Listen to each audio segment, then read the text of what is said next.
আজ আমরা ভবানীপুর অঞ্চলের মানুষদের কাছে এসেছি কিছু কথা আমাদের বলতে।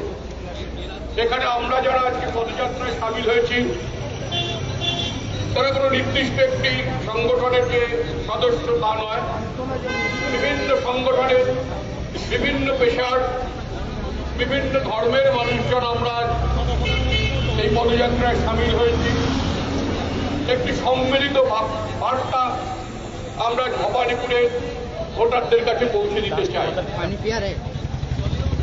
আপনারা আজকে নিশ্চয়ই সংবাদপত্র দেখেছেন, কালকেও বিভিন্ন সংবাদ মাধ্যমে আপনারা দেখে থাকতে পারেন যে নরেন্দ্র মোদী প্রধানমন্ত্রী আমাদের দেশের তিনি কাল নির্বাচনী সমাবেশে এসেছিলেন এবং সেখানে তিনি বক্তৃতা দিতে গিয়ে বলেছেন যে হিন্দু বাঙালিরাই বাঙালি, আর যারা ধর্মে মুসলমান যে বাঙালি তারা বাঙালি নয়। অর্থাৎ নরেন্দ্র মোদীর এই তত্ত্বটিকে যদি আমরা বিশ্বাস করি তাহলে রবীন্দ্রনাথ ঠাকুর বাঙালি, কাজী নজরুল ইসলাম বাঙালি নয়।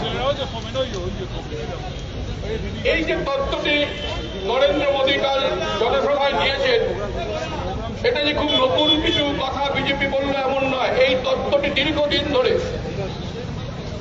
আরএসএস চালানোর চেষ্টা করছে।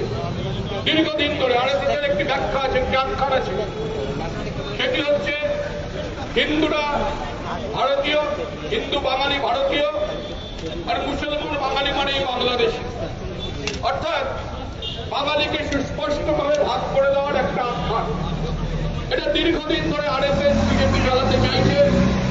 সেই কথাটি নরেন্দ্র মোদী কাল বলেছেন। একজন প্রধানমন্ত্রী যখন এই কথা বলেন তখন তার থেকে দুর্ভাগ্যজনক আর কিছু হতে পারে না।